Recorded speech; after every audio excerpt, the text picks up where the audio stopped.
Welcome to A Moment of Zen. Time to sit back and relax as model, actress, mentor, and supermom Zen Sams takes you on a sexy and wild ride, covering the latest in film, fashion, pop culture, cryptocurrency, fintech, cannabis, and entertainment from the millennial mom's perspective. Here's your host, Zen Sams. Hello, my awesome tri-state area. Welcome to our 185th episode. Such a milestone. It's always such a pleasure to spend my time with you on the airwaves. Thank you for listening and interacting with us on social media. It truly does make it all worthwhile. Please make sure to follow me at Zen Sams. That's Zen with an X, X-E-N, not a Z. And also remember that all episodes of A Moment of Zen are streaming 24/7 on Kathy Ireland and Your Home TV worldwide platform. And of course, you can always find us directly on our YouTube channel at Zen Sams. In the Hydration with Heart segment, brought to you by Once Upon a Coconut, today we're diving into a subject that affects millions of families across the country, food allergies. With over 33 million Americans facing serious food allergies, well, prevention is key, especially when it comes to our youngest children. Today, our guest, Melina Malkani, is a best-selling author, registered dietitian, and an infant feeding expert. She has a new book coming out this November titled Safe and Simple Food Allergy Prevention. This guide is not only exploring the importance of early introduction of allergenic foods, but actually provides families with a roadmap to ensure their children can avoid food allergies from the start. Very excited to chat with her. In our Going Deep segment, brought to you by CO2 Lift in our Expert on the Microphone series, we're featuring Dr. Kian Karimi, a world-renowned double board certified facial plastic surgeon and head and neck surgeon. He maintains a thriving medical practice, Rejuva Medical Aesthetics in LA. He's going to join me to chat all about the rising popularity of non-invasive procedures. Women no longer want to go under the knife, and how CO2 Lift is improving treatment results and patient comfort. In the Polished Beauty segment, we're joined by our newest contributor, Dr. Daisy Ayim, triple board certified cosmetic surgeon and a very highly respected obstetrician and gynecologist. She's also the host and creator of the Polished Beauty podcast. I'm so excited to be featuring the Queen of Bamenda herself alongside Dr. Daisy. We're going to be addressing mental wellness in a busy world with Naomi, and we're going to be chatting about how to stay grounded in this chaotic time that we live in. In the Express Hydration with Heart segment, brought to you by Once Upon a Coconut, we're featuring Jean Butler, founder of the Encourage Kids Foundation and friends of our sister FM station KTU. A big thanks to Bartel. She joins me today to chat about the mission behind the foundation, their impact on medically challenged children and their families, and what's in store next. A big thanks to MJ Padone at Indra PR. Stay tuned for Naomi Achu coming up in the Polished Beauty segment with Dr. Daisy Ayim. You're listening to A Moment of Zen right here on 710 WOR, the voice of New York, iHeartRadio. We'll be right back after this. A Moment of Zen is brought to you by Your Home TV with Kathy Ireland and their channel partners. Head to yourhometv.com for free, family-friendly programming, streaming 24/7. In business and in life, there's always an upside. Finding it is often the challenge. Having a mindset that looks for it and embraces problems as opportunities is the key to thriving. Finding the Upside with Maria de Lorenzis Reyes explores the transformative power of optimism, featuring visionary business owners, influential leaders, and inspiring everyday people. Tune in and see how they navigate changing conditions with optimism and innovation. Watch the special series One Tough Chick, highlighting resilient and powerful women, streaming on yourhometv.com. Tune in to A Moment of Zen, Saturday nights from 9 to 10 p.m. on 710 WOR, the voice of New York. A Moment of Zen is brought to you by the Polished Beauty podcast with Dr. Daisy Ayim. Hey, ambitious women, ready to shine on the inside and out? Tune in to the Polished Beauty podcast, where we talk about business, beauty, brains, and body all in one spot. Meet Dr. Daisy Ayim, triple board certified cosmetic surgeon, pro-aging advocate, fitness enthusiast, and your go-to for real talk on leveling up every part of your life. The Polished Beauty podcast is your dose of ambition meets empowerment. For more information, head to polishedbeautypodcast.com. Welcome back, beautiful tri-state area. You're listening to A Moment of Zen right here on 710 WOR, the voice of New York, iHeartRadio. I'm your host, Zen Sams. Up in just a few minutes, in the Polished Beauty segment, we're joined by our newest contributor, Dr. Daisy Ayim, triple board certified cosmetic surgeon and highly respected obstetrician and gynecologist. She's also the host and creator of the Polished Beauty podcast. I'm so excited today to be featuring the Queen of Bamenda herself, Naomi Achu. Naomi is a singer-songwriter, a two-time AFRIMA Award winner. That's the Africa Music Awards, which is a rather large annual award event. She has millions of followers, and she originates from a town called Bamenda in Cameroon, Africa. Hence her popular moniker, Queen of Bamenda. Now, in the Polished Beauty segment, we're going to be addressing mental wellness in a busy world with Naomi herself. We're going to chat about how she stays grounded in a chaotic world. In today's fast-paced universe, juggling multiple roles and maintaining mental wellness definitely seems like an impossible task, especially for high-achieving women. And Naomi is not only a celebrated musician, but also she's a symbol of strength and resilience and grace under pressure. We'll explore how she manages her mental health amidst the highs and lows of a successful music career, the impact of trauma, and how she remains grounded even through life's toughest moments. Welcoming now to the show is the beautiful and talented Naomi Achu. Welcome, superstar. Hello, hello. Wow, what an intro. Thank you. Now let's chat. Mental wellness has been at the forefront of conversations across industries, but it's especially relevant in high-pressure fields like entertainment. And according to the World Health Organization, over 264 million people suffer from depression globally, and artists are particularly vulnerable due to the immense pressure of fame and creativity, and mainly expectations. So Naomi, you have experienced the intensity of the music industry firsthand. How do you maintain your mental wellness while managing the pressures of a demanding career in this industry? Well, number one, you have to know who you are. You always have to go back. My friend, India Arie has this song called Coming Back to the Middle. You always have to remind yourself, this is who I am, this is who my mother is, this is who my father is, this is where I'm from, because you can easily get carried away. So whenever you're in a situation where you have to make a decision, just say, who are you? Who are you? That's one. And then another thing is you have to surround yourself with people that help you grow. You have to surround yourself with mentors, just a great support system, because it's very, very easy to lose your way as an entertainer. Women in the spotlight, I say all the time, are often expected to perform at their best, all the time concealing any emotional or mental struggles. And it's interesting because a study from Harvard Business Review revealed that women, particularly those in leadership or high visible roles, are more likely to experience burnout. And Naomi, as someone who's consistently been in the public eye, I can only imagine that maintaining the balance can be tough, but you've done an incredible job, and I followed you all through your career. So I'm so proud to have you on, and that was a great answer. I'm going to hand it off to Dr. Daisy now. Yeah, I love that, Naomi. I mean, I think you're fantastic and you have a lot of fans. And I think what they want to know is, what strategies do you use to prevent burnout? And how do you protect your mental health when the demands become overwhelming? Well, I would say, of course, exercise is good for everything. Exercise is good for the body, good for the mind. So exercise is a good way to blow off some steam. Also, as a creative, we try to channel our energy towards creating. So that's when you go into the studio and write a song about what you're feeling. Some of the best songs have come out of pain, out of struggle. So so you have, the good thing about being an entertainer is you have a place to put that pain. You have a place to grieve, and that's in the studio where you're creating. You put that pain in a recording, you get on stage, you perform it, and that is how you get the stress off. You share your pain with the world and make something beautiful. So it's turning lemons into lemonade, pretty much.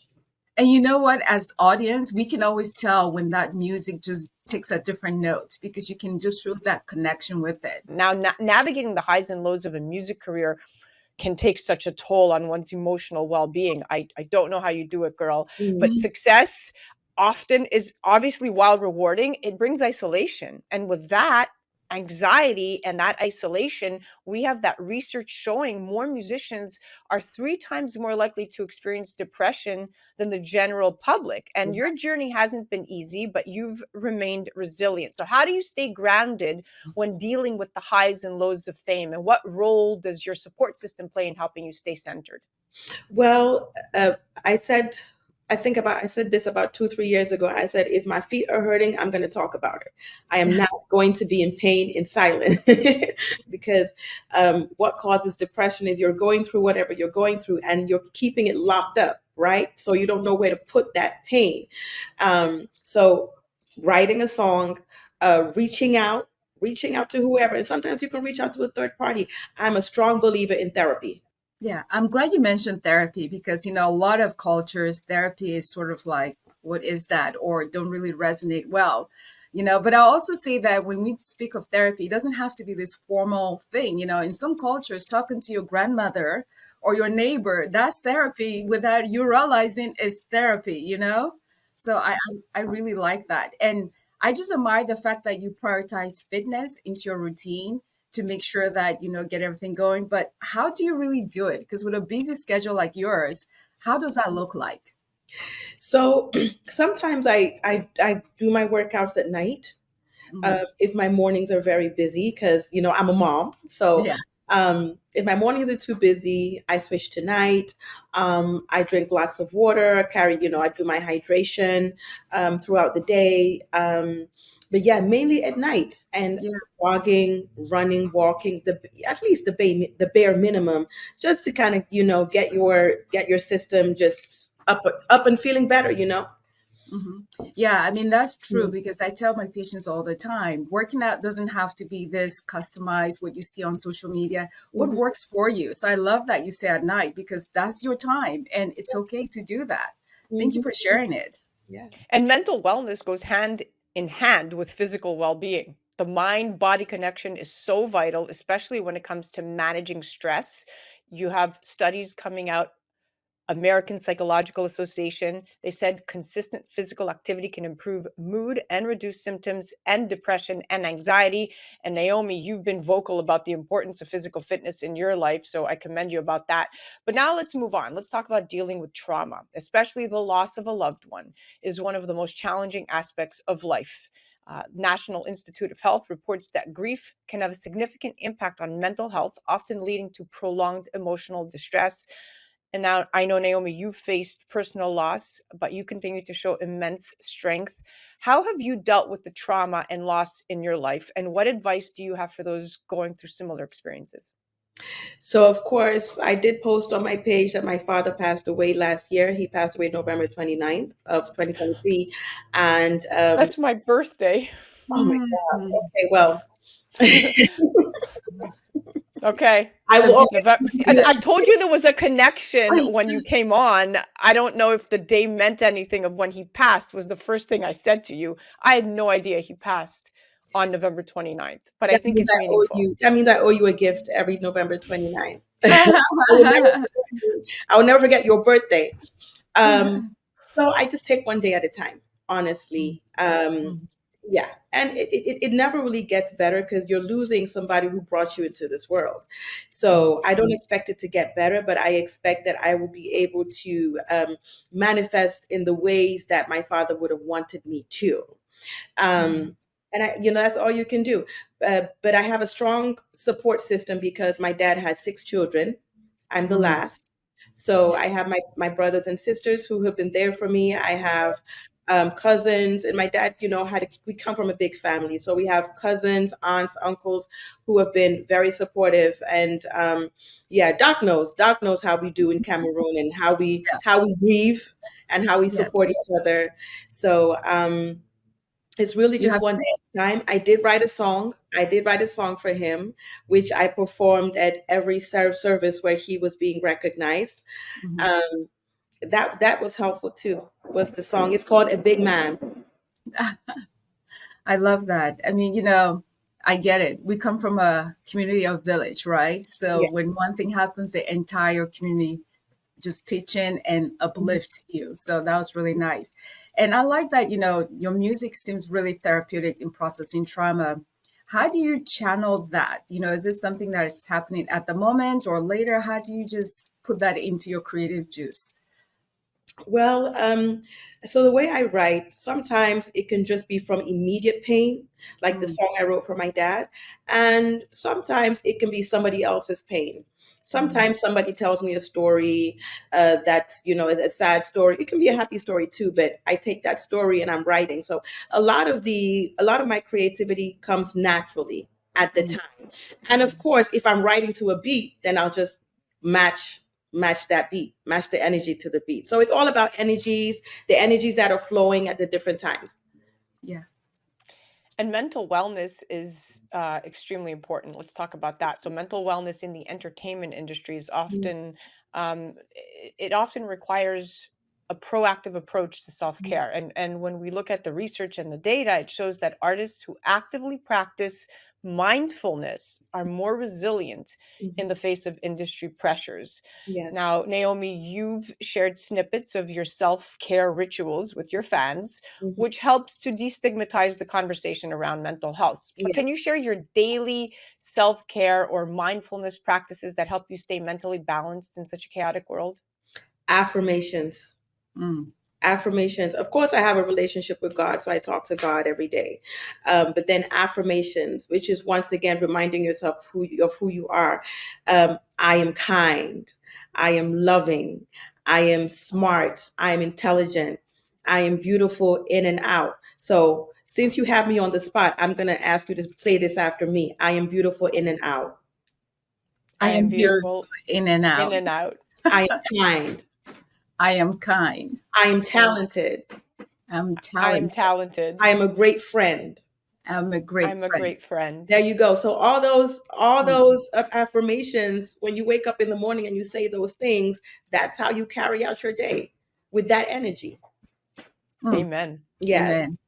I mean, it doesn't get better than that. I just love your positive outlook despite all the challenges that life has thrown at you. What makes you have that outlook? What is your Zen? Wow, what is my Zen? Just love. Real, I think that life isn't difficult. We make it difficult. Half of the time is what I think. So I try not to sweat the small things. I always say this: you can't win every battle. You have to let certain things go because you're going to need energy for a big battle. That's just life. Hands down, I'm with you on that. The tagline on this podcast is where ambition meets empowerment. And clearly you're an ambitious woman. What does that resonate when you hear that? How does it resonate to you? I feel like that's me. But I feel like also that's all the women in this room, all the beautiful ladies in this room. It just means that people are looking at me, and it means that I have to keep working hard to improve myself every day. When people give you positive affirmations, they say good things about you, it just means that they're looking at you. And it means that whatever path that you're going in, you have to keep going. The work does not stop here. I did receive the Presidential Lifetime Achievement Award for community service this was a month and a half ago. And that felt good too. And when people ask me, how does that make me feel? I just said, I have to do more work because now people are looking at me. So the journey doesn't stop when you're recognized. It just simply means you have more work to do. Wow.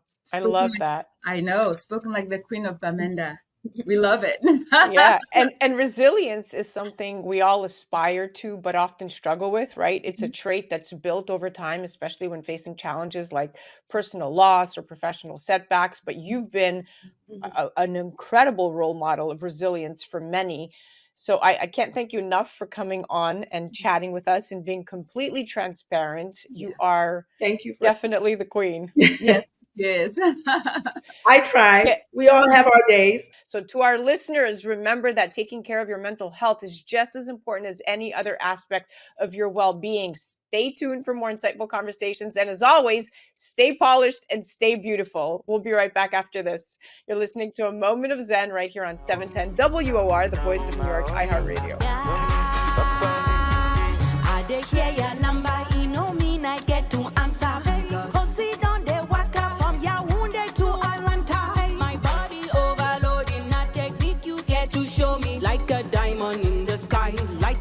I make you high. 50 Lamborghini, dancing in bikini, Belle Valentine martini. It's expensive totally. A Moment of Zen is brought to you by the Polished Beauty Podcast with Dr. Daisy Ayim. Hey, ambitious women, ready to shine on the inside and out? Tune in to the Polished Beauty Podcast, where we talk about business, beauty, brains, and body all in one spot.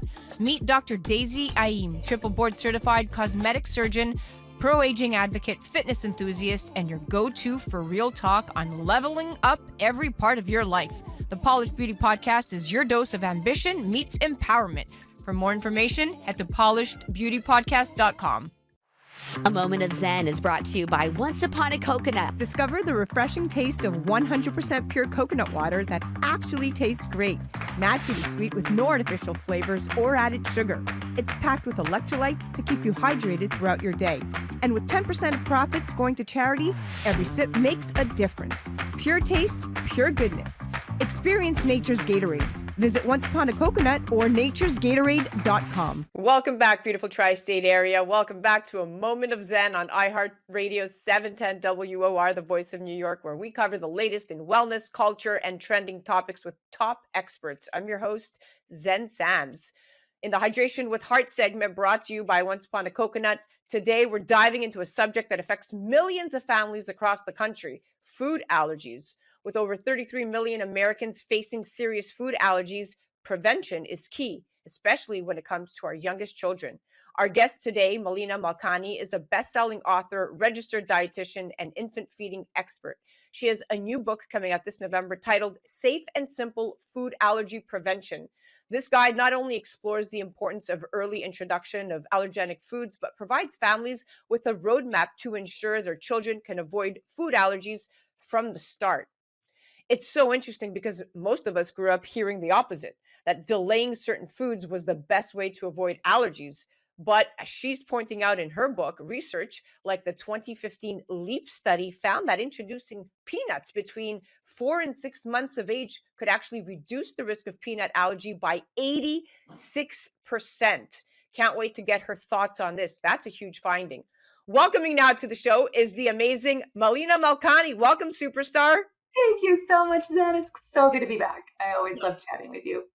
It's so fun to have you because you're filled with knowledge, and moms, we love information. Information is power, right? So your new book emphasizes early introduction of allergenic foods like peanuts and eggs. Can you tell us why this approach is so crucial for preventing food allergies, especially during infancy? So offering foods like peanut and egg in baby-safe forms, and that's really key, early, often, and consistently, starting at around 6 months of age, helps reduce the risk of food allergies.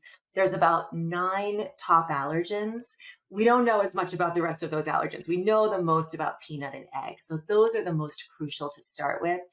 But I do want to just clarify one thing, which is, unfortunately, as much as I wish that it were, it's not a guarantee that we can eradicate food allergies. We can reduce the risk. And you mentioned that unbelievable stat of 86% that offering peanut foods early and often can help reduce the risk of. We know a little bit less about the rest of the allergens, but peanut, there was an amazing study that came out in conjunction with the LEAP study about 12 years later. And this just came out in May. So it was super interesting. The researchers of the LEAP study followed those children, about 500 of them, who were in the original LEAP study, and took a look to see, did that early introduction of peanut hold? Did the peanut prevention of the allergy stay for the next 12 years? And there was a 71% reduction in the risk of peanut allergy, even 12 years later. So what we learned from that is early introduction works. It's key. It's key. Now, it's crazy to think that with all of these advancements in medicine, outdated information still circulates so widely. I mean, I read that nearly 60% of parents in a recent study weren't following the latest food allergy prevention guidelines. Now, this lack of awareness is something we really need to change, because if this is where misinformation happens. Now, what misconceptions do you think most parents have about infant feeding and food allergy preventions, and why are so many families still just unaware of the updated guidelines? Yeah, you've made such a wonderful point at the beginning of the interview about how the guidelines used to be completely different from what they are now. The guidelines, thanks to the LEAP study that you mentioned and to other research that's emerged since then, have done a complete 180 in the recommendations. So that leads to a lot of the myths and misconceptions about food allergy prevention, because when I have 3 girls, they're 11, 13, and 15. When I had my first baby, the recommendation was to delay the introduction of allergens by 1, 2, and even until about 3 years of age, depending on the allergen and the risk, the baby's risk of developing food allergies. So now when we have families now that are being told, oh, we need to start offering these allergenic foods at around 6 months, sometimes a little bit even earlier, it can be really jarring because it's not what historically they've heard. Right. And that recommendation was unfortunately based on more of a hunch than on any sort of data or research. And it's not pediatricians' faults. We didn't have the research. We didn't have the information that we have now. Thankfully, we do. That's what I'm hoping this book is going to be, is not only a one-stop resource for families to make this process really practical and easy, but also for healthcare providers. Right. Now, I want to pivot a little bit because I want to be mindful of the time. We have a lot of questions, but I find that it's really heartbreaking when you consider that low-income families not only struggle with access to nutrient-dense foods, but they may also bear a higher burden when managing food allergies, right? It really highlights the importance of making prevention strategies widely accessible, which I don't think they are right now. Now, you mentioned that food allergies disproportionately affect families with fewer resources. Can you expand on that and on how your new book aims to address this issue? Yeah, there's likely lots of reasons why this is the case, and there is data that looks at this and actually proves it. It's likely that there's less consistent and timely education, that there's less access to healthcare, that there's less access to the allergenic foods in baby-safe forms that they need in order to be able to introduce these foods. We don't exactly know why food allergies develop. It's probably multifactorial. So there's probably lots of other drivers contributing to these disparities as well, unfortunately. But what I'm hoping that this book will be is because there's resources available on baby-led weaning over here. There's resources on starting solids over here. There's food allergy prevention over here. But there's not something that's affordable and all in one place that makes this process practical for families. So I'm hoping that this resource will make that it'll be an affordable resource that can make this process practical for everybody and make it something that everybody can implement early. Melina, you're so passionate about this topic that it really does radiate through the airwaves. And I'm going to go back now a little bit, but I can imagine that for new parents, right, the idea of introducing foods like peanuts to their infants could be terrifying. But as your research suggests, it's actually one of the most effective ways to protect children from developing these life-threatening allergies later on. Now, your book combines baby-led feeding with food allergy prevention. So let's talk about advice. What advice would you give to parents who are nervous about trying baby-led feeding, especially when it comes to allergenic foods? Such a great question, because that, in my experience, is one of the biggest barriers to introducing allergenic foods, is the fear associated with it. So a few things. First of all, only about 3% of babies are going to develop a food allergy during the first year of life. So if you flip that, 97% will not react. So the odds are really good when you're starting to introduce these foods.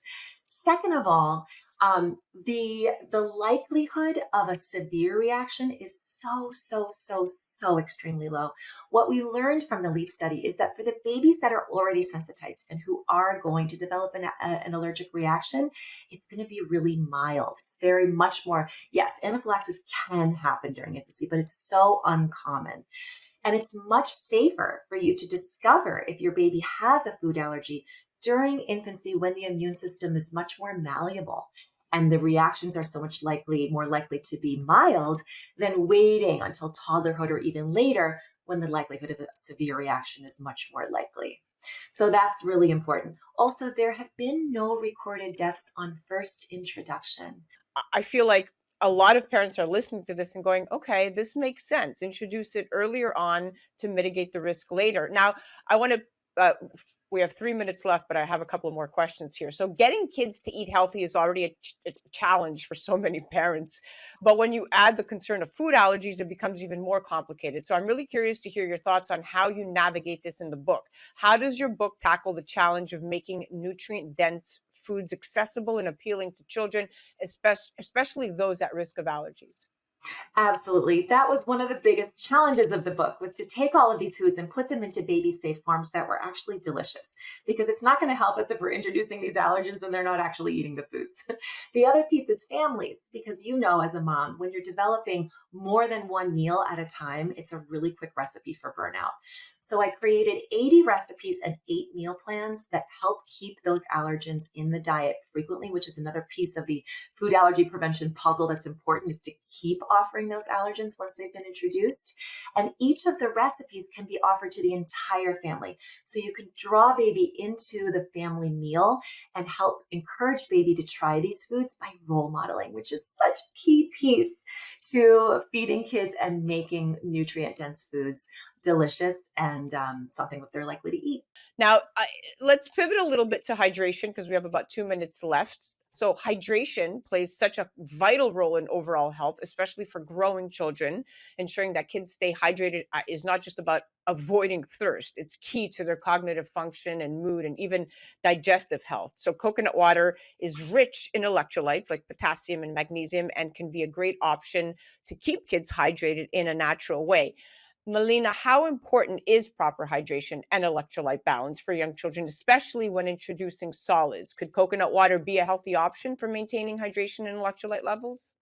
For children, yes. For infants, we do want to protect their intake of breast milk and or formula. So even water is, maybe in tiny little amounts, but really we don't want to be offering water to babies. But as they move into toddlerhood and childhood, hydration and keeping a proper electrolyte balance is crucial. So yes, absolutely. And one of the things as a mom of 3, I think it's so funny how these water bottle trends go in and out. That's one really great way, if you're hoping to keep your child hydrated, is to get them a water bottle that they really love and stick with it.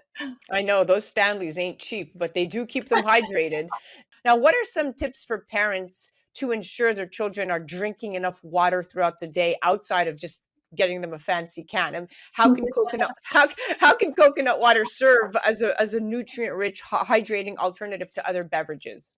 Yeah, absolutely. Particularly if you have a kid who's really active and who's sweating and who's out in the field and is playing a lot of sports or dancing or doing gymnastics, it can be really important to replenish those electrolytes, because electrolytes, they help move nutrients in and out of the cells. They help move waste out of the cells. They help balance the amount of water that's in your body. And so if you're sweating a lot and losing those electrolytes, it's important to replace them. And I love coconut water that doesn't have added sugar, because it's not adding to that added sugar load in a child's diet, which is something that's a huge challenge, since added sugars are in so many things that kids like to eat and drink. And so it's a great way to keep them hydrated, especially when they're super active, but also not be contributing to those extra grams of added sugar, which we don't want to do. So yeah, just reminding them to be drinking, not just after exercise and activity, but before, during, and after, because all 3 are super important for keeping the child hydrated, and making it a habit. Sometimes for some kids who aren't so likely to drink, you could take a little rubber band and stick it on the water bottle and say, okay, I understand this looks a little overwhelming to drink the whole thing, but can you drink to the band? And it'll be a little bit of a game for them. So it's nice to just keep reminding and keep it accessible. That's a great tip. I'm going to use that one. Drink to the band. Yeah. Well, we are officially out of time, my dear. Thank you so much for coming on. It was such a pleasure having you. You're so full of information. And like I said, knowledge is power. Definitely. Thank you for having me. Be sure to look out for her book, Safe and Simple Food Allergy Prevention. It's coming out this November. Whether you're a parent or simply someone interested in health and wellness, this guide is a must read for preventing food allergies right from the start. And you can follow Melina Malkani for more tips and updates on infant feeding and nutrition. You could head directly to her website at melinamalkani.com or foodallergypreventionbook.com. And do check her out on the gram at healthy.mom.healthy.com. Kids. That was our Hydration with Heart segment brought to you by Once Upon a Coconut. You're listening to A Moment of Zen right here on 710 WOR, the voice of New York, iHeartRadio. We'll be right back after this. A Moment of Zen is brought to you by Once Upon a Coconut. Discover the refreshing taste of 100% pure coconut water that actually tastes great. Naturally sweet with no artificial flavors or added sugar. It's packed with electrolytes to keep you hydrated throughout your day. And with 10% of profits going to charity, every sip makes a difference. Pure taste, pure goodness. Experience nature's Gatorade. Visit Once Upon a Coconut or naturesgatorade.com. A Moment of Zen is brought to you by CO2 Lift. As we age, our skin loses moisture and elasticity, causing wrinkled skin. You can reverse this aging process with CO2 Lift. CO2 Lift utilizes the powerful benefits of carbon dioxide to lift, tighten, and regenerate your skin. This simple, painless at-home carboxytherapy treatment is scientifically proven to reverse the aging process. You will see reduction in wrinkles, increase luminosity, and improve pigmentation, sagging, skin tone, and radiance. For more information or to order CO2 Lift, ask your skincare professional or go to co2lift.com. Welcome back, beautiful tri-state area. You're listening to A Moment of Zen right here on 710 WOR, the voice of New York, iHeartRadio. I'm your host, Zen Sams. Up next in the Going Deep segment, brought to you by CO2 Lift in our Expert on the Microphone series. Today we're featuring Dr. Kian Karimi. He's a world-renowned, double board certified facial plastic surgeon and head and neck surgeon. He maintains a thriving medical practice, Rejuva Medical Aesthetics in Los Angeles, that focuses on advanced facial plastic and reconstructive surgery, head and neck surgery, and endonasal skull-based surgery, as well as non-invasive procedures. He's gained trust and built his reputation by serving individuals from all walks of life with the utmost care. Patients include A-list celebrities, high-profile executives, and public figures, professionals, athletes, trauma victims, and even young adults. He's going to join me now to chat all about the rising popularity of, you guessed it, non-invasive procedures. That's what I like to talk about, and how CO2 Lift is improving treatment results and patient comfort. Welcoming now to the show is the amazing Dr. Karimi. Welcome to the show, superstar. Thank you so much, Zen. I'm so happy to be here. I'm a big fan of you and the show, and I've seen some other segments, and I'm really excited to be here.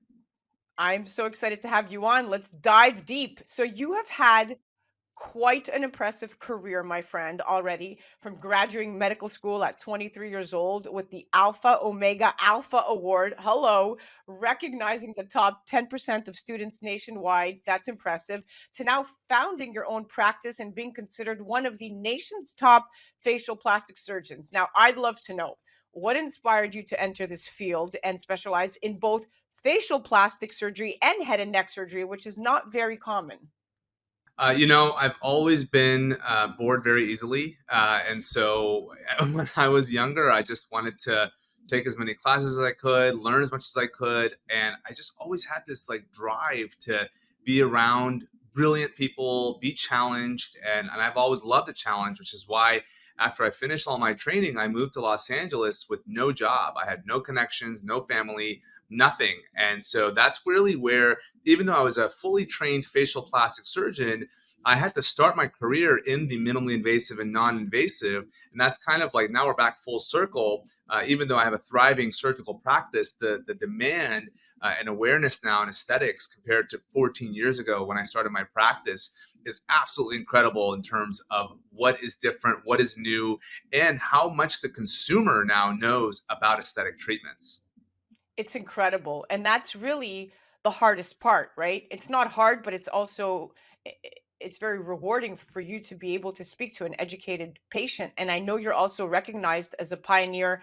Now we're going to talk about specifically my favorite topic of these non-invasive procedures. And personally, you train surgeons across the nation on the best practices of PDO thread techniques, microcannula filler injections, and even utilizing autologous blood plasma for aesthetic and reconstructive purposes. I mean, what don't you do? And this is quite impressive. Recently, guys, I read you've actually been seeing a shift, and this is funny because you said it at the beginning, towards patients' preferences now that we're coming full circle to these non-invasive procedures. So you said this, not me. So let's bring carboxytherapy into this mix. Now, we all know that carboxytherapy has actually been around since the 1930s, but CO2 Lift was able to find a way to remodel this into a new delivery system as a non-invasive topical gel, which makes it so much more accessible and easy. Now, Dr. Karimi, in your expert opinion, what do you believe is driving this increase in demand for non-invasive procedures? Surgery is a micro fraction of the actual aesthetic environment and of the market. And most people, the vast majority of people, want to know what is the latest and greatest in non-invasive or minimally invasive therapy. And this is basically for my trainings and for my own expo, the demand is there from the practitioners as well, because our patients are asking, what can I do to improve my skin, to improve my skin health, improve my aesthetics without undergoing the knife and without undergoing significant amounts of downtime. Now that we're post-COVID, we're all back to work, we're all back to our lives, and we don't have a lot of downtime. And so when I met Lana Kerr, who's the CEO of CO2 Lift, and I first heard about it, I was like, okay, that sounds interesting, but you have to hear something a few times for it to really register. But then I finally took the time to sit down in a scientific advisory board with my peers, plastic surgeons, dermatologists, world experts in aesthetics. And I learned a little bit more about the science of carboxytherapy and the CO2 lift. Now I have fully embraced the technology in my surgical practice, in our non-surgical practice, and in our patients who are looking to maintain their aesthetic or get a really nice skin glow before an event in particular. Okay, perfect. Now let's talk about this. So let's talk about a bit more about how CO2 Lift works. Can you describe the application process and how CO2 Lift functions on a cellular level? Absolutely. So CO2 Lift is carboxytherapy. And as you mentioned, Zen, this has been around, I believe it was discovered in Japan. And what it does is that it infuses CO2 or carbon dioxide into the skin and the subcutaneous tissues. This then, the tissues think that there's a lack of oxygen there. This is called the Bohr effect, BOHR, from a very famous physicist who described this. And so then the body, the skin says, oh my goodness, there's not enough oxygen here. And it rushes oxygen to this area. The vessels dilate and the actual the red blood cells give their oxygen to this area that thinks it's injured or that's lacking oxygen. So this is the kind of basis behind carboxytherapy, which then hyperoxygenates the area. This leads to improved blood flow, increased collagen, repair of the area, and an overall general improved health of that area. It's fascinating, truly. I mean, CO2 Lift, when you talk about non-invasive, now we know that it's clinically proven. It's medical grade treatment, right, to help us achieve these med spa quality results in regard to hydration, elasticity, and essentially reverse the aging process. Not to mention, you can do it all in the comfort of your own home. That's what I love. But it's important to note that in addition to CO2 Lift being used as a monotherapy, it could also be used in combo therapies, both pre and post procedure. That's what I want to hear more of. So when we talk about combo therapies, doctor, we're talking about CO2 Lift Pro, which is the strongest version and can only be provided to patients by medical professionals like yourself. So what procedures do you use CO2 Lift Pro in conjunction with? And how have you firsthand seen it improve a procedure's results and a patient's comfort? So we incorporate the CO2 Lift Pro now in almost all of our procedures in the office, which include microneedling with radio frequency. People may have heard of Morpheus, 8 treatments. We also incorporate it with laser treatments. So we have a lot of the different lasers that people have heard of, Moxie, Halo, but really any laser resurfacing treatment or anything that causes injury to the skin. If you think about it, Zen, the body is undergoing injury. It's a controlled injury because we're trying to get a result. And so if you simulate increased oxygenation to this area with carboxytherapy, it makes a lot of sense. And when I sat in this advisory board that I talked about, there's actually multiple published studies looking at half the face treated after a laser with carboxytherapy and half of the face not treated. And it is incredible how much faster the side treated with carboxytherapy with the CO2 Lift heals. So now I've really I used to make it like an add-on, but now I've just built it into the procedures because I believe that it is so important and helpful for faster recovery, and everybody wants to recover fast after a treatment.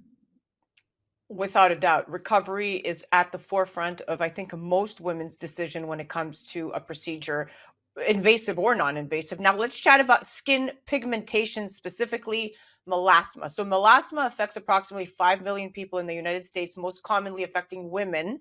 And it's a skin condition resulting in patches and spots, usually on the face, which are darker than our natural skin tone. Now, there are many procedures that can be used to treat this, such as chemical peels and microneedling, broadband light therapy, or the halo laser, which deliver excellent results, but can result in added inflammation and downtime after the fact. So, talk to me about how CO2 lift can factor into this to both improve skin pigmentation and speed up the recovery process.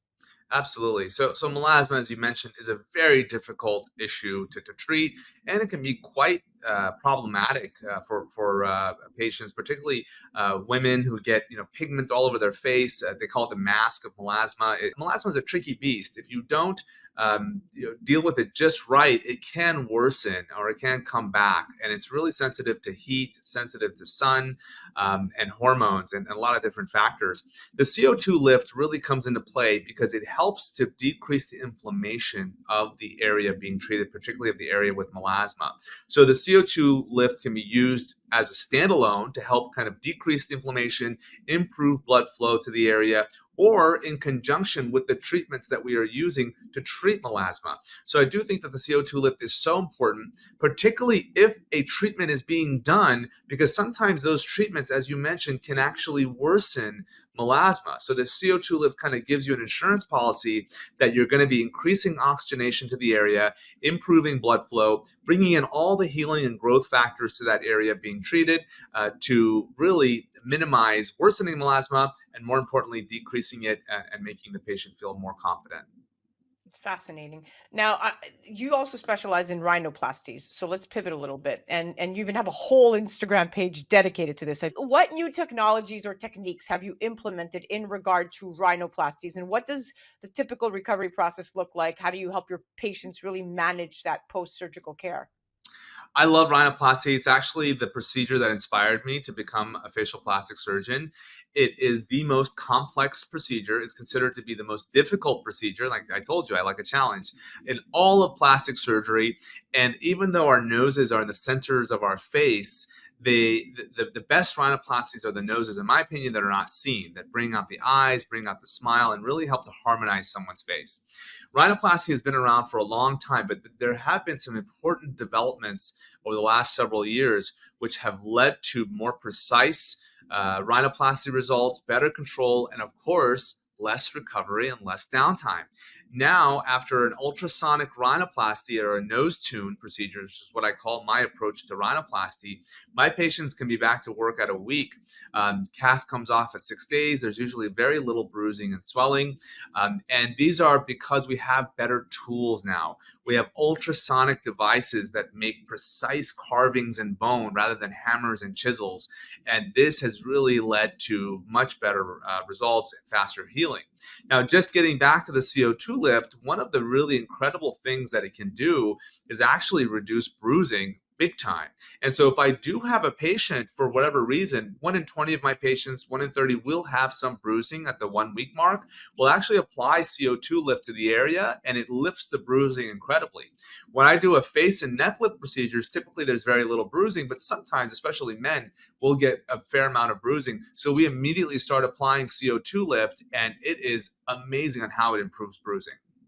Game changer. Now, education is also extremely important for you and your colleagues, especially in an era of such rapid advancements. I know you're a co-founder of the Los Angeles Multi-Specialty Cosmetic Academy, and you have been a volunteer faculty at the UCLA and USC Schools of Medicine. So clearly, you're no stranger to the importance of education. But could you talk to me more about why being well educated on the latest trends and technologies, such as CO2 lift, is so crucial in the field of dermatology?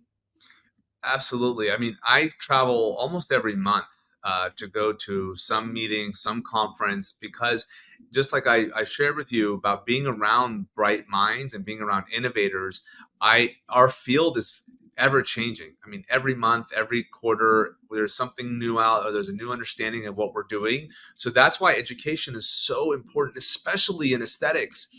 People don't realize how much we're learning every single month, basically, in terms of better understanding of what we're actually doing to patients, a better understanding of the products that people have been getting into their faces, whether it's injectables, threads, biostimulators, etc., and seeing this kind of really cool new technology like the CO2 lift. It was at a meeting that I heard and learned about the CO2 lift. And of course, it took me a little while to kind of come full circle. And now actually the CO2 lift is part of the LAMCA meeting that you mentioned, because I only like to showcase and highlight what I think is really relevant to our patients and is true innovation in the world of aesthetics. I love the cheerleader in you. I really do. And more importantly, I love that you find these unique products, trends, and services to offer to your clients. And you're clearly at the forefront of all the technological advancements in your field. And I thank you so much for coming on, educating us, being transparent, and really guiding our audience in the right way when it comes to making these informed decisions for any level of invasive or non-invasive procedure. Thank you so much, Zen. It was wonderful being on your show, and I really commend what you're doing in terms of educating your audience in terms of what is real and what is relevant in our world. So thank you for doing that. That was our Going Deep segment brought to you by CO2 Lift. And that was the incredible trailblazer, Dr. Kian Karimi, world-renowned and double board certified facial plastic surgeon and head and neck surgeon. Definitely head to drkian.com and rejuvamedical.org to learn more. And of course, check him out on the gram at Dr. Kian. That's Kian, and Rejuva Medical Aesthetics. You're listening to A Moment of Zen right here on 710 WOR, the voice of New York, iHeartRadio. We'll be right back after this. A Moment of Zen is brought to you by CO2 Lift. As we age, our skin loses moisture and elasticity, causing wrinkled skin. You can reverse this aging process with CO2 Lift. CO2 Lift utilizes the powerful benefits of carbon dioxide to lift, tighten, and regenerate your skin. This simple, painless at-home carboxytherapy treatment is scientifically proven to reverse the aging process. You will see reduction in wrinkles, increase in luminosity, and improve pigmentation, sagging, skin tone, and radiance. For more information or to order CO2 Lift, ask your skincare professional or go to co2lift.com. A Moment of Zen is brought to you by Your Home TV with Kathy Ireland and their channel partners. Head to yourhometv.com for free, family-friendly programming, streaming 24/7. Do you have the dream of starting and owning your own business or know of someone who does? If so, check out Your Home Business program, where they inspire, equip, and encourage those who dream of owning and operating their own business. Check out Your Home Business on yourhometv.com. Tune in to A Moment of Zen, Saturday nights from 9 to 10 p.m. on 710 WOR, the voice of New York. Welcome back, beautiful tri-state area. You're listening to A Moment of Zen right here on 710 WOR, the voice of New York, iHeartRadio. I'm your host, Zen Sams. Up next in the Express Hydration with Heart segment, brought to you by Once Upon a Coconut, right here at iHeart headquarters, we're joined by Jean Butler, President and CEO of Encourage Kids Foundation. It's a renowned nonprofit organization that helps humanize healthcare for children and their families through resourcing impact-driven pediatric programs. The foundation is friends of our sister FM station, KTU. Big shout out to Bartel. She joins me today to chat about the mission behind the foundation, their impact on medically challenged children and their families, and what's in store next. Of course, we have to have a big shout out, a big thanks to MJ Padone of Indra PR. Welcoming now to the show is the amazing Jean Butler. Welcome, superstar. Thank you, Sen. It's such a pleasure to be here. So excited to have you on. You're a trailblazer in the nonprofit world. Let's dive right in. So the Encourage Kids Foundation has been around since 1985, to my understanding, and impressively serves more than 1 million children annually. Jean, please share with us more about the mission behind Encourage Kids and what drew you to join it as the president and CEO. Yeah, so our mission here at Encourage Kids Foundation is to help humanize healthcare for children in hospitals around the country. And what differentiates Encourage Kids from other children's foundations is that we have direct relationships with these hospitals. And there are more than 300 of them in our network. So we hear directly from these hospitals what their needs are. And more often than not, these areas that they're telling us they need help with, they're not covered by typical hospital budgets. So we're here to step in and fill those gaps. That's incredible. I mean, you really found one way to do something incredibly different. And with approximately 5.3 million pediatric hospitalizations annually in the United States, I feel it's so important to have a foundation like this that is focused on making hospitals a better place to get better, right? So for children and families, this is extremely important. Now, I know you currently support, you just mentioned 330 pediatric facilities across the country, and you have actually personally visited, to my understanding, a few of your personal partners in the past, your hospital partners. What were these visits like, and what are some of the programs that encourage kids' funds? Yeah, so great questions. And I had a very busy summer visiting a number of hospitals. Lurie Children's Hospital out in Chicago, Benioff Children's Hospital out in San Francisco, the Bristol Myers Squibb in New Jersey, Hassenfeld NYU here in Manhattan, and several others. And what brought me out there, in addition to cultivating our relationships with those hospitals, is we have a key program called the Pediatric Hospital Support Program. And through that, hospitals around the country can apply for grant funding to help fund some of those areas that do not get funded by the hospital. And those areas include creative arts therapy, music therapy, pet therapy, which is really important and growing by the day here in the country, playroom renovations, innovation and technology. So this pediatric hospital support program that Encourage Kids owns and operates, we distribute a little bit more than $250,000 a year to hospitals around the country. It's actually a competitive process, and I wish we had $500,000 to fund this program because the need outweighs what we are able to distribute in money. And it's kind of heartbreaking to read all the proposals because there is tremendous need out there. But Encourage Kids, we're doing our best. And trips like the ones I've made this summer allow me to see firsthand the impact of our work. And it allows me to report back to our donors who generously give to us the fruits of those labors as well. Now, I know there's also a new teddy bear in town since you launched a partnership with FAO Schwartz to bring comfort to medically challenged children in the form of, well, the perfect huggable companion. Can you tell us more about this particular partnership and how you see this teddy bear making a difference in the lives of these kids? Yeah, this is exciting for us.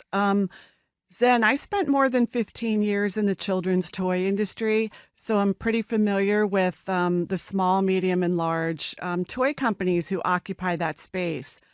And when I first got to Encourage Kids, I looked at the current bear and I said, oh, he's cute, but I think we can do better. So I went to FAO Schwartz and I said, can you help us remake this bear? We want to enhance it. And they said, absolutely, this is a wonderful mission. We'd really like to get involved. So we rebuilt that bear, if you will, and it's very high quality. He stands on his own. It's a co-branded bear. So you've got FAO branding and you have Encourage Kids branding. And I think we all know, and especially you as a parent, that toys are not just toys, right? They're a symbol that someone cares about a child. And this bear is that times 10. So not only is it a cuddly companion for children who are really suffering and lonely in hospitals, but more importantly, it's an intervention tool that the medical professionals use. What do I mean by that? Well, they take our bear and they demonstrate on this bear what it's going to be like for the child to get an IV, to go through the MRI machine, and, you know, in several sad cases, what it's like to get an amputation. So they'll remove the bear's arm or leg. But this bear becomes really a treasured companion for the child. And we have kids who have held on to this bear for decades. And it's incredibly rewarding. I love it. I love the whole thing. And we're looking to expand the program, and we now have even more hospitals requesting the bear. Encourage Kids provides these bears free of charge to hospitals around the country. All you have to do is ask. And now that we're coming up on holiday season, we're seeing a lot more hospitals contact us asking us for the bears. Now it's more important than ever to start giving. So let's shift gears. In just over a week, on Monday, October 28th, Encourage Kids is hosting their annual Serving Up Smiles food tasting event at Current, located at Chelsea Piers. Now, raising over $200,000, the event has included signature plates, to my understanding, from the hottest chefs and top-name restaurants in New York City. I'd love to know, what exactly can attendees expect from this food tasting extravaganza?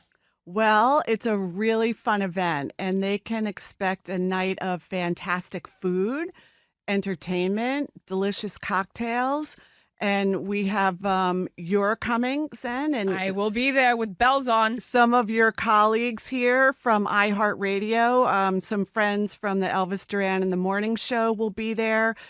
Steve Bartell will be there. And we've got some former New York Giant football players and New York Jets. People like Leonard Marshall, Marvin Washington, Tony Richardson. We're also going to have an illusionist entertaining all of the attendees. And we've got a DJ chef who'll be spinning some fun tunes. Ooh, now who are some of the restaurants and beverage sponsors that are going to be participating this year? And who can, the guests are looking forward to obviously seeing some of these celebrities, but most importantly, what are the brands that we can expect to taste? Yeah, so we're so grateful to these restaurants and beverage purveyors. I'm just going to read from my list so that I don't forget anybody. Artichoke Pizza, Bryant Park Grill, Cardinale Bakery, Carmine's Italian Restaurant, Gotham Burger Social Club, Happy Boards, The Hunt and Fish Club, Ocean Prime, One Rare Italian Steakhouse, Robert, Sfolia, Sushi Yolo, The Curry Blossom, Chef Vincent Tropepe, Virgil's Real Barbecue. And here are some of the beverages. Carmine's is donating some cases from their private label wines. Cooperstown Distillery, Dr. Perricone Hydrogen Water, Fiji Water, Justin Vineyards and Winery, Landmark Vineyards, Newburgh Brewing Company, Owl's Brew, your sponsor, Once Upon a Coconut. Ooh, big shout out to Once Upon a Coconut. Zier Vodka, and probably a couple more will sign on. This is an amazing event. Thank you so much, Jean, for coming on. How can guests purchase tickets to attend? Yeah, by going to the Encourage Kids website, encourage-kids.org, and they can purchase tickets. They're $250. If you're under 40, they're $150. That's a steal. And you're giving back and doing something great. Thank you so much for joining us. It's been an absolute pleasure having you on. You are amazing. This is an incredible organization. Thanks again to MJ from Indra PR who put all this together. We couldn't thank you enough. Thank you so much, Sen. That was our Hydration with Heart segment, brought to you by the one and only Once Upon a Coconut. And that was the incredible Jean Butler, President and CEO of Encourage Kids Foundation. Definitely head to their website, encourage-kids.org, and check them out on the gram at Encourage Kids. And of course, get your ticket to attend their annual Serving Up Smiles food tasting event at Current, located at Chelsea Piers, Monday, October 28th. You don't want to miss it. You're listening to A Moment of Zen right here on 710 WOR, the voice of New York, iHeartRadio. We'll be right back after this. A Moment of Zen is brought to you by Once Upon a Coconut. Discover the refreshing taste of 100% pure coconut water that actually tastes great. Naturally sweet with no artificial flavors or added sugar. It's packed with electrolytes to keep you hydrated throughout your day.